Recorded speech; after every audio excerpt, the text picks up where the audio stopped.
Што ако вистината не е она што мислиме дека е? Што ако историјата крие повеќе од колку што сме научиле, а одговорите се скриени во некои нераскажани приказни? Овогодишниот саем на книгата го испраќаме низ разговор со дел од авторите кои беа актуелни, веројатно и затоа што преку трилер и мистерија ја отвораа токму таа граница меѓу фактите и фикцијата. Добре дојдовте во ново издание на Да си кажеме, денеска со Сашо Кузмановски, новинар и автор на криминалистичка трилогија, и Марин Гавриловски, адвокат, автор на роман инспириран од историјата и потрагата по тајна стара повеќе од 1000 години. Добре дојдовте во студиото на Телма. Добре дојдов. Добар ден, поздрав до вас и до гледачите. Ете ве најав како автори за кои се зборува на овогодишното издание на Саемот на книга, кое завршува денеска. Со какви впечатоци вие излеговте од таму? Бевте, се дружевте со вашите читатели и како сето тоа го доживеавте? Кратко само како вовед, па ќе зборуваме за деталите. Повелете. Па во понеделникот беше промоцијата на мојата книга. Беше многу убаво. Јас убаво си поминав, претпоставам дека и тие што дојдоа посетителите, имаше многу луѓе, посетеност голема. Се беше убаво, една убава атмосфера. Задоволен сум. Генерално за Саемот на книга? Како? Добро, вообичаено. Што читаме, колку читаме? Има ли интерес за Па со оглед на посетеноста се надевам дека и читаноста оди нагоре. Добро е што и големи групи млади пред се на училишна возраст гледам дека доаѓаат организирано. Сега колку тие влегуваат во светот на книгите само од саем на саем е исто прашање за дискусија, но претпоставувам дека читателската публика се зголемува, проста причина што и понудата на пазарот на книги е зголемена. Добро, има ли во моментов генерално или таков е впечатокот или перцепцијата дека има поголем интерес за трилери, конкретно бидејќи двајцата сте автори на трилери на некој начин, или едноставно повеќе почнеме да ги забележуваме таквите приказни отпорано? Па ако зборуваме за авторската работа овде кај нас, да, трилерите во последниве, десетина години ќе кажам, дека се зголеми бројот и на автори кои што почнаа да пишуваат класични трилер романи, иако и во минатото, ако погледнете кај дел од нашите класичари, ќе најдете елементи на трилери кои што не се класични трилер романи, но има доста елементи кои што водат натаму, а во последно време веројатно поведени од она што доаѓа како најчитан дел од преведената литература овде кај нас, тие така наречени бестселери, главно на New York Times и на дел од останатите издавачки куќи, да, трилерите, мислам дека заедно со романсите и натаму, не само во Македонија, се најчитани од... Има ли во периодов зголемена продукција на трилери од домашни автори?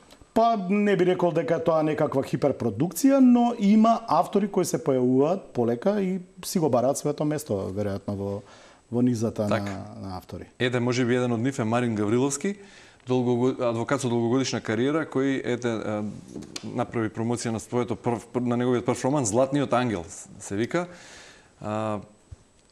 Книга која открива, како што реков во најавата, мистерија за тајна стара 1000 години. Зошто во време на современи кризи, кога не знаеме каде и да фатиме труло, би требало да се навраќаме на нешто што е старо 1000 години? Имаме актуелни кризи, сакам да речам. Па тој беше поттикот да почнам да пишувам книгата. Гледам луѓето колку сме сите ние оптеретени со сите тие војни, со сите тие болести, несреќи што ни се случуваат, и едноставно мислам дека мојава книга е една позитивна приказна која ќе им помогне на луѓето малце да се релаксираат. Тоа им беше главната идеја. Некако да се направи некоја компензација со стресот што денеска ќе го доживеат луѓето, навечер кога ќе си легнат пред спиење да прочитаат нешто убаво и убаво да заспиат. Кога пишувате, односно во едно интервју велите, зборувате за сопствена вистина во романот, во Златниот ангел, така се изразивте во едно интервју. Дали тоа го доживувате повеќе како слобода или како одговорност? Како слобода пред се. Значи, јас напишав на почетокот дека е фикција и дека само виугите во мојот мозок ја направија оваа приказна. Не треба читателите да сметаат дека читаат некоја екзактна историска книга. Туку ова е фикција која што е целосно измислена, иако во неа има голем број на историски личности и настани кои што постоеле во историјата. Меѓутоа, приказната сама по себе е целосно измислена и е целосна фикција. Добро, Сашо Кузмановски, последна во низата, претходно 3 романи, последен е Луѓе сенки, неодамна ја доживеа својата промоција исто така ова дело. Вие сте по професија новинар, така и ве најавив, долгогодишен соработник во спортското радио, во професија во која фактите се клучни. Сега како изгледа преминот кога пишувате од факти во роман во кој можеби не може да влезат се што ќе влезе е факт. Веројатно има и Апсолутно. И ако не е екзактно, како што каже и Марин, во секој случај ги користиме фактите за да изградиме добра фикциска приказна, бидејќи ова е еден вид на забавна литература која што треба да ве поведе во некој нов свет или да ви даде поинаков поглед на веќе актуелни настани низ нашата историја. Луѓе сенки офаќа исто така еден момент кој што веќе 30 на години е актуелен овде. Кај нас изминатите два романи од оваа цела трилогија исто така влегуваат или приказната се движи на граница меѓу таа реалност и фикција и мојата главна идеја практично кога ги пишував сите три дела беше да оставам малку повеќе простор за еден поинаков поглед на некои работи низ приказна раскажана од моја страна, која што нормално е фикциска приказна, која задира во дел од суштината на некои реални случувања. Тука токму околу таа граница, велите фикција, меѓутоа и реалност. Дали некои ситуации или теми од реалноста природно си го наоѓаат патот во вашите приказни или пак да бидам уште попрецизен, колку на пример криминалот за кој пишувате во вашите трилери има доперни точки со реалноста што низ годиниве како новинар ја следиме. Вие сте конкретно насочен кон спортот, меѓутоа сведок сте на све што се случува. Апсолутно и како новинар. Во најголем процент тоа е тоа што се случува, затоа што ако сакате да напишете добар трилер, не смеете да ги лажете читателите, затоа што тоа што јас го пишувам се случува овде, на наше поднебје, каде што сите најдобро го разбираат и знаат зашто пишувам.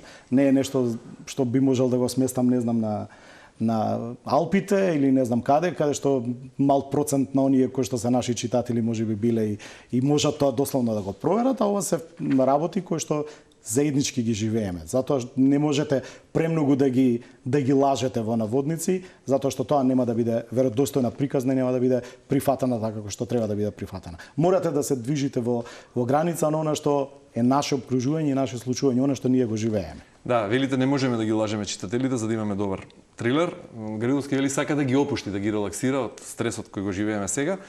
Дали читателите имате чувство дека кога ценувате да пишувате за да ви биде прво интересно тоа што го пишувате вам, или се обидувате да размислувате како читателот би го заинтересирале за тоа, и дали читателите денес имате впечаток дека сакаат, бараат бегство низ литературата, или пак сакаат вистина маскирана како фикција? Или тоа е еден вид на бегство?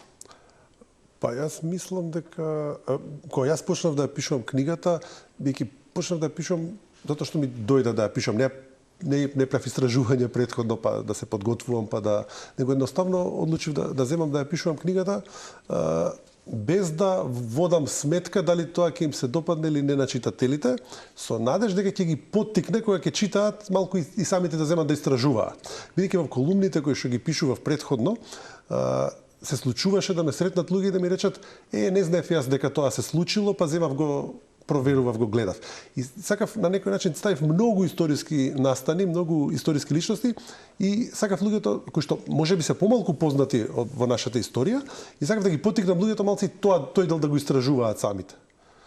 Тоа ми беше еден од Првично треба да вас да ви се допадне и да биде интересен. Целиот процес на пишување на книга не е во 2 дена или во 2 месеца, затоа што особено кога пишувате трилери, тука офаќа период на исклучително многу големо истражување, затоа што без разлика дали сум новинар, во сегментите во кои што навлегувам, тоа се различни сегменти од нашето живење, никој не може да биде специјалист, би рекол, за одредена ситуација. И затоа поминуваме со многу голем период на подготовка, истражувања, собирање на факти, па се од сето тоа што ќе соберете, тоа е веќе класификација на што вас ви е потребно за вашата приказна, па што од тоа ќе може да употребите, како ќе изградите приказната, така што ни треба еден период на вистина на сами да ги конзумираме фактите, па потоа да ги ставиме на хартија. Инаку најбитен според мене е процесот во самиот процес авторот да ужива во тоа што го пишува. Ако го пишуваме тоа некого само да му се допаднеме, а ние не уживаме, јас не верувам, не би знаел како би ја завршил одредена приказна. Така велите истражување, има јасна истрага, конкретен криминал и детали. Дали тоа е клучот? И еве, например, како се продадоа вашите два претходни романи со оглед на тоа што Луѓе сенки е прилично нов? Да, сосема коректно, веќе поставам дека ќе има и второ издание. Па, ние сме се уште, знаеш, кај нас домашните автори се уште има читателската публика некаква стигма кон домашните автори. Тоа е причина, претпоставам, затоа што во голема мера во последно време, кога зборуваме за трилерите, немаше генерално толкова понуда на домашни четива од овој жар, од овој калибар. Зошто? Не достигаат силни приказни или пак храброст да се раскажат тие силни приказни? Па, претпоставувам дека па може би едното и другото. Иако во поголем број веројатно немаше храброст и да се излезе со таква приказна, затоа што знаеш како малку е несвојствено кога ќе прочиташ, кога гледаш една телевизиска серија, не знам било каква странска продукција и кога ќе пробаш да прочиташ трилер кој што е сместен на улиците на Скопје или на некој локација на кој што секојдневно се движиш. И кога главниот инспектор се вика Јован. Да, или не, да без разлика, да. Гавриловски, дали Балканот е идеално тло за ваков тип на приказни каква што е вашата сместена во Златниот ангел, или тоа е така поради тие баш многу нерасчистени приказни од минатото и тие Па излезе убава комбинација. митови. Охрид, Белград, Софија, градови што мене ме поврзуваат лично. Меѓутоа самата комбинација на приказната многу добро се вклопи, бидејќи токму и во тие градови кои што се надвор од Македонија има наши историски артефакти кои на некој начин дошле таму и тие ја играат улогата во книгата и мислам дека добро ги искомбинирав. Балканот секогаш е добро поле за било каква мистерија и мислам дека добра е таа комбинација. Иако една од работите која што мене исто така ми е битна е да се обидам преку оваа книга да ги спојам на некој начин и културите, јазиците, народите, бидејќи сега нели живееме во време во кое што си ставаме сопки меѓу себе и еве зошто да не се преведе книгата и на бугарски, да не се преведе на српски и тоа да биде еден дел што малце ќе не сближи. Има ли веќе интерес за превод на странски јазици? Не, се уште книгата нели промовирана во понеделникот, јас имам намера да се обидам да ја преведам и на српски и да ја објавам таму и на бугарски да објавам таму. Се надам дека ќе најдам заинтересирани таму. Добро, рековте сакате да ги забавувате читателите, меѓутоа колкав процент од книгата, од таа 200 и кусур страници колку е, е базирана на научни истражувања на историјата? Има ли историски факти или се е фикција? Историските настани се случиле. Например, крстоносните војни се случиле. Например, Свети Наум бил во манастирот Свети Наум. Меѓутоа, интеракцијата меѓу, да речеме, Свети Наум и темпларите е дел на мојата имагинација. Значи, во таков еден контекст се да речеме, е градено действието, да се, например, академик Цветан Грозданов е спомнат во книгата под друго презиме, со дозвола на семејството се разбира. Јас со него се знам од дете, се знаев и ми остави многу убав печок, ми раскажуваше убави приказни за Охрид. Јас едноставно сакав него да биде дел од таа приказна и го стави во една фиктивна рамка, да речеме, меѓутоа тој е тој. Така што така некако си играв со ликовите. Ја кога пред да почнав да пишам книгата, со Милчо Манчевски, нашиот познат режисер, вакво сме пријатели и седевме така и он ми даде еден совет, ми вика играј си со ликовите и прави неочекувани ситуации. И тоа ми беше главниот лајт мотив кога пишував да мислам на тоа. Значи историјата само ја искористивте повеќе како инспирација и како рамка која мора да се почитува, а потоа се беше прашање на ваша имагинација. Така. Да. Добро, и кога рековте, спомнувате многу личности, се мешаат темплари, Тито, Орсон Велс, па прочитав некаде дека и до Људмила Живкова, керката на поранешниот бугарски претседател Тодор Живков се споменува таму. Можно ли е некој да рече сепак ова е малце премногу или има Може, или има некаков баланс? Дали се измешани премногу работите на? Може секој има впечаток на свој начин да си анализира книгата и секој има право да си го каже своето мислење. Може би има премногу настани, може би има премногу личности, меѓутоа мислам дека се добро искомбинирани, дека ќе биде интересно на читателите да ја чита. Добро, некаде чув дека Златниот ангел некој го споредува, односно вели македонскиот код, македонска верзија на кодот на Да Винчи. Дали тоа за вас е комплимент или пак ризик да ве сметаат за имитација? Голем комплимент. Приказката е автентична. Може би има некои врски кои што може некои паралели кои што може да се повлечат со кодот на Да Винчи, меѓутоа приказката сама по себе балканска, наша, македонска, автентична и мислам дека особено тоа ми е специјално, нели, професионално, дека не може да стане збор за никаков плагијат, туку за една сосема ново дело кое што потсетува на кодот на Да Винчи. Мене тоа многу ми импонира и сум среќен поради таа паралела што се појави тука дека. Добро. Кузмановски, дали истрагата во романите кои ги напишавте е начин да се отворат некои прашања што не може директно да се кажат? Апсолутно. Трилерите зависи, пак зборуваме за таа поджанровска литература. Трилерот како трилер има многу поджанрови, зависи што пишувате, дали тоа е историски трилер, дали е шпиунски трилер, дали е, не знам, класичен полициски процедурал во случајов. Да, се обидуваш авторот нормално да даде свој печат, свој белег, свој видување, свој агол на гледиште на делот работите и затоа се сместени делот, односно целата фикциска приказна шета низ тие реални случувања во кои што нормално ставате граница на тоа што е интересно, вредно за споменување и границата до која можете да одите, да не претерувате, да не биде тоа премногу нереално за читање, сепак да биде верливо на оригиналот. Но бидејќи сте новинар по професија каде што фактите се клучни, нешто што се учи во прва година и како основа на професијата, дека најважно од се е вистината. Да, ама овде не сум новинар. Да, колку новинарот во вас го кочеше авторот или обратно? Напротив. Мислам дека овде поаѓаш од сосема поинаква точка, но овде си веќе љубител на литературата и на книжевноста и овде малку поинако ги гледаш приказните, за тоа што го користиш своето новинарско искуство за начин на кој што можеш да дојдеш и да ги провериш одредени факти и дали би биле веродостојни да можеш да ги искористиш во твојата приказна. И за бидеме уште поразбирливи за гледачите, еве за Луѓе сенки конкретно, не се навраќаме на претходните два романа, но ако ја земат Луѓе сенки да ја прочитаат, не треба да имаат претходно прочитано? Не, напротив. Освен што се градбата на ликовите можеби малку ќе затаи со оглед на тоа што се три последователни романи. Истите ликови се, Истите ликови, делот ликовите се на што се движат од првиот до третиот роман, инаку приказната е комплетно различна. Зашто станува збор накусо само за? Накусо обработуваме тема која што, односно, извесен настан кој што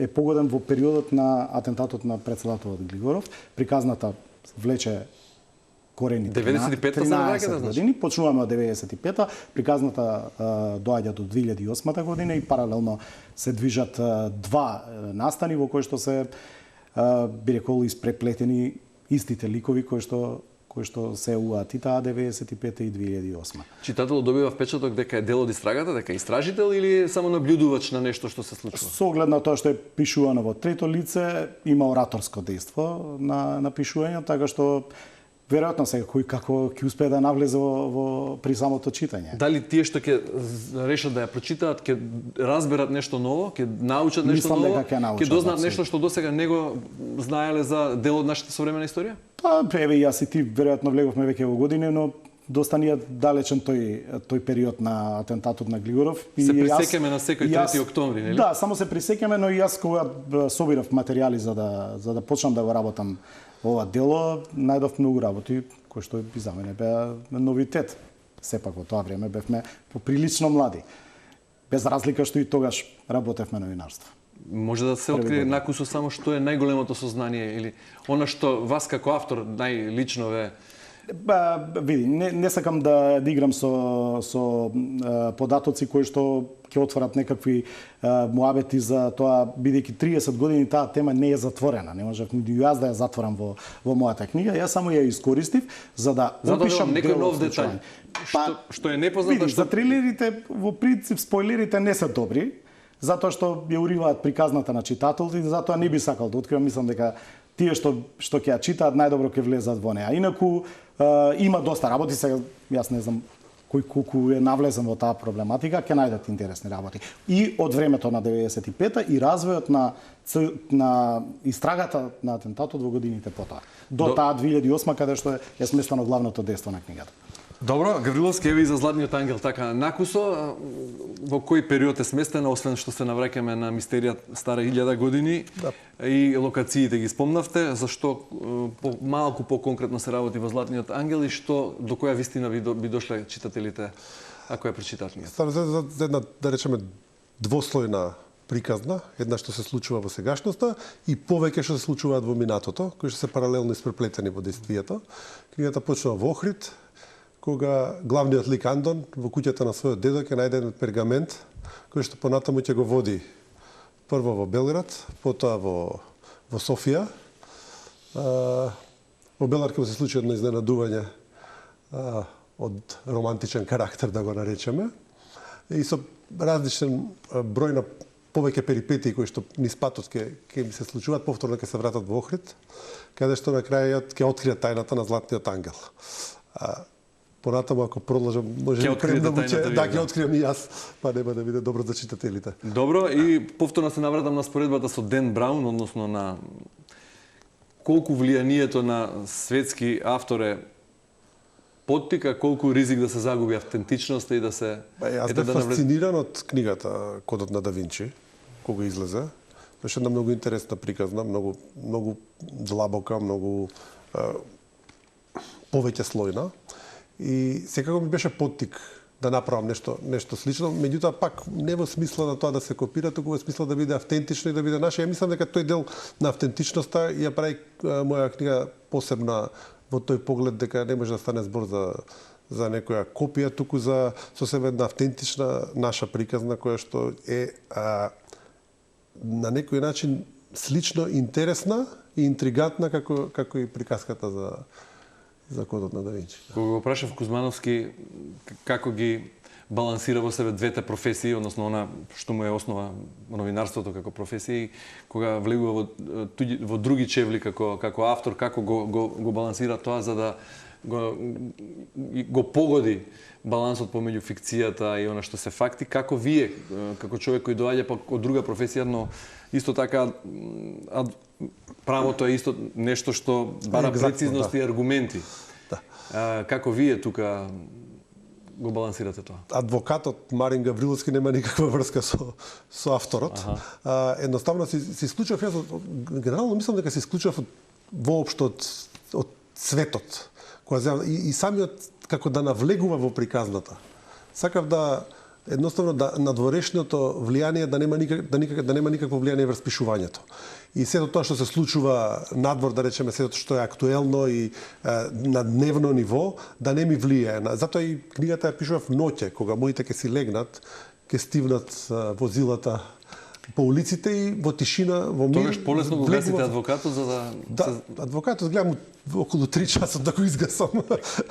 Тоа ми... Се спушташе решетката на адвокатската канцеларија и се креваше друга. Да, така, да, генерално нема никаква врска со...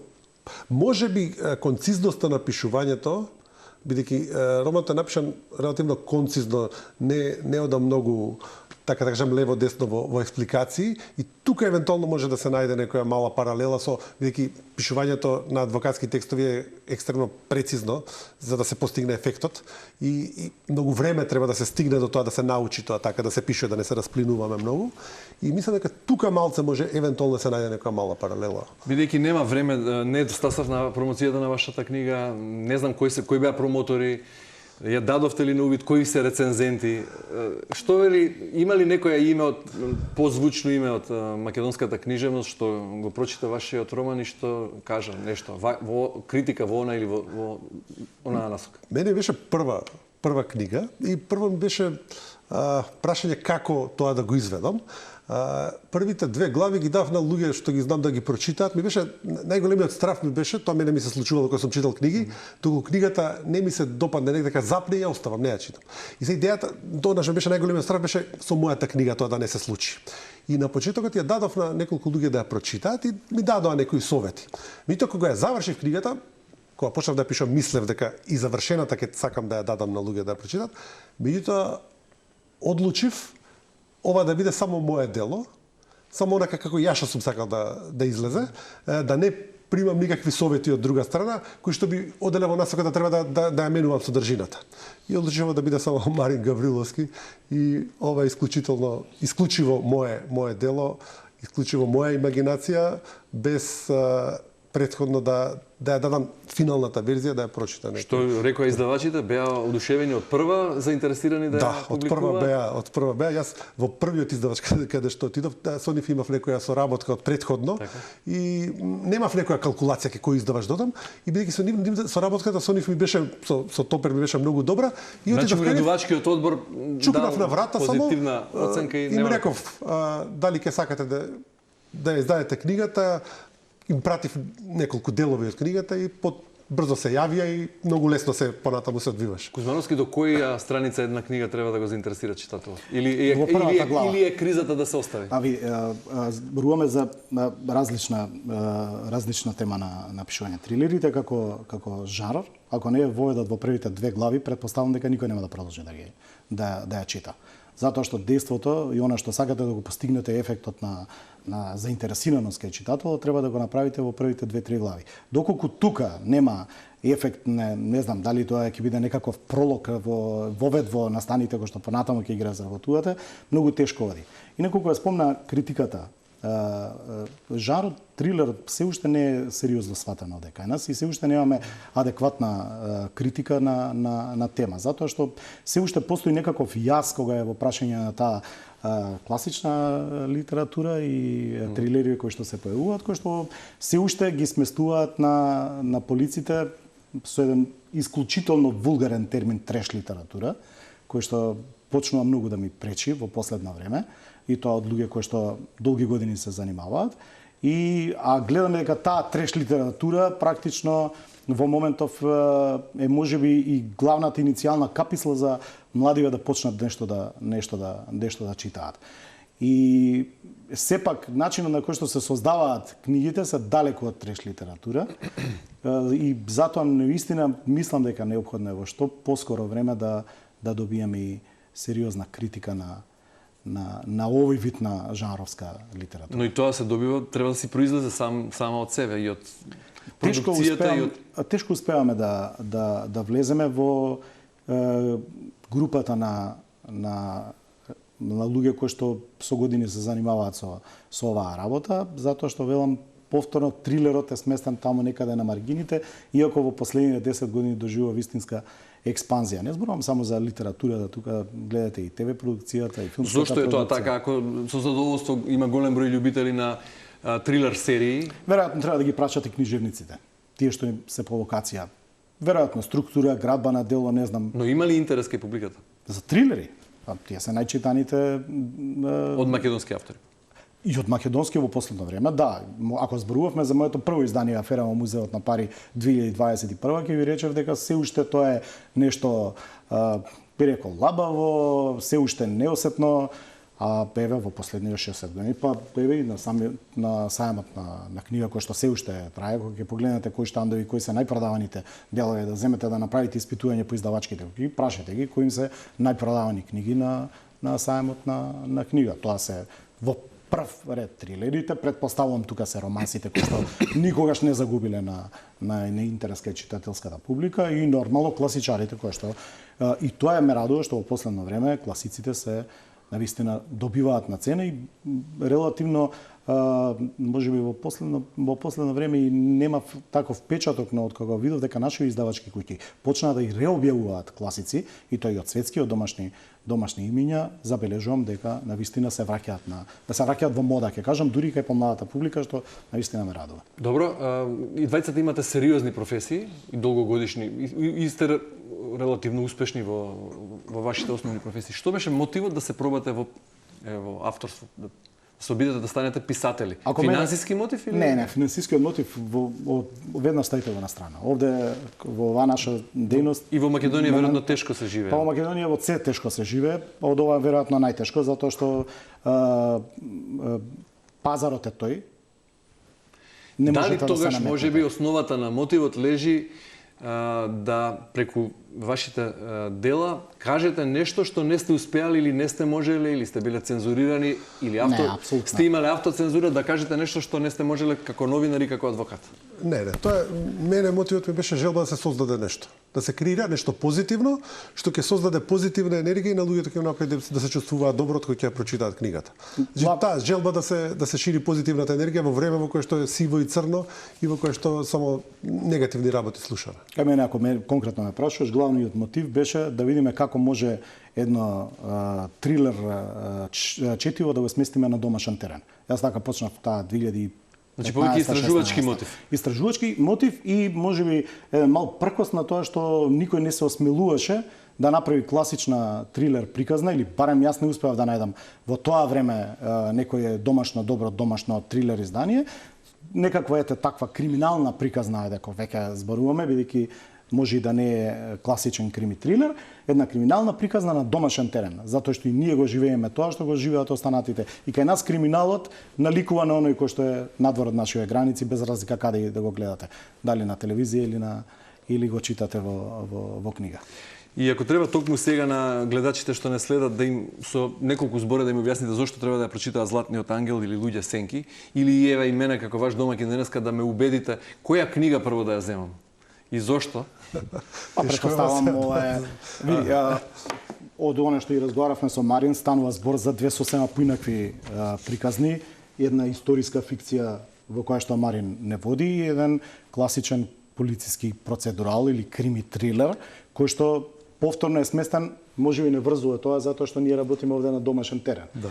И едниот и другиот роман опфаќа приказни од нашето секојдневие, од она што сме го живееле или го живееле нашите предци, предпоставувам кај Марин, затоа што оди многу подалеку во историјата. Ова е малку поблиску до нас, од 95-та нааму. Истото се однесува и за моите два минати романи, и тие се сместени во локално време. Не знам, Бахус, ке го споменам, опфаќа, тој оди малку во делот на окултизмот и на тој период на антички... И вие се враќате назад. И јас се враќам назад, приказната се движи во две времиња. И афера во Музеот на Пари, која што е предпоставувам најблиската наша точка со Златниот ангел, затоа што јас таму работам односно пишувам за проблемот со кражба на национални богатства, нуизматика, пренесување на пари надвор од нашите граници, на монети, на артефакти и така натаму. Зошто ако трилерот е основа, имаме потреба толку да се занимаваме со историјата и вие? За да го локализираме. За да ве натераме да може да прочитате. Многу полесно е да ја движиш приказната во Берлин, каде што Горан можеби никогаш не бил, и да го водиш низ некои улички, и прашање дали некогаш ќе биде. Многу потешко е да го натераш Горан да го водиш низ скопските улици, на Стоби или не знам во Охрид, на Самуилова тврдина. И тука алатка за помош е историјата? Тоа е помош апсолутно, и предпоставам иницијална каписла за да го натерате домашниот читател да се заинтересира, меѓу другото да прочита, а исто така како што вели Марин, да го заинтересирате да оди да го посети тоа место. Можеби ќе најде, имам ние, не знам, јас кога напишав афера во Музеот на Пари, 50% и повеќе од луѓето со кои што зборував не знаеа дека има музеј на Пари во Скопје. Така, еден мал совет, бидејќи прашавте што прво да почнете читате, кога ќе отидете дома, ќе ја прашате сопругата да одбере, па вие другата земете. Така, бидејќи ми подаривте две, имам право да изберам. За читање. Добро, и за крај прашање за двајцата, колку се чувствувате удобно во вашата основна професија? Зборуваме за новинарство. Во времето во кое живееме денес, вие како адвокати, вие како новинар, дали после се што поминавме во овие 3 кусур децении самостојност, не сте разочарани, не сте обесхрабрени, имате потик или еве ова вие и вам вентил, па се обидувате во една професија друга, бидејќи се разочаравте дека во вашите основни професии не успеавме сите како генерација да создадеме едно поубаво општество за сите? Во право сте, за среќа, делот на правото, јас што го работам еден, да речеме, фин дел на правото, каде што сите оние проблеми од правосудниот систем не се гледа до таа мера како што тоа е во другите делови на правото. И во тој дел сум, да речеме, спокоен, меѓутоа сепак ова, ако некој психолог не анализира, може многу добро да заклучи дека на некој вид и гледање да се побегне од реалноста во нешто, да речеме, фиктивно пубаво, некоја бајка. Или да се расшири фронтот, можеби. Можеби, да. Па тоа е главната идеја, веројатно, на сите кога ќе земат да читаат книга, секој сака да излезе малку од реалноста, да влезе во некој нов свет. Ние им даваме нови светови, локализирани, а сепак нови, затоа што од една поинаков агол. А инаку кога новинарството е во прашање, јас сум 30 години во бранша спортска, јас најдобро пливам тука, пак ќе кажам, без разлика што еве рековме ќе се представиме само како автори, не како писатели.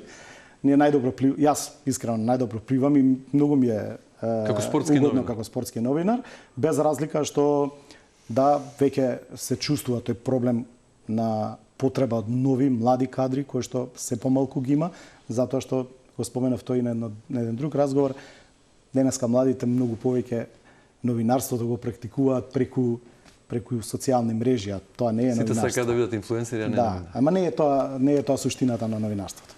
Марин Гавриловски и Сашо Кузмановски, ви благодарам многу за учеството во денешното издание. Ви посакувам уште многу дела пред вас и голем број на читатели. Благодарам за поканата и за разговорот. Почитувани, тука е крајот на ова издание. Останете на Телма и довидување утре во истиот термин.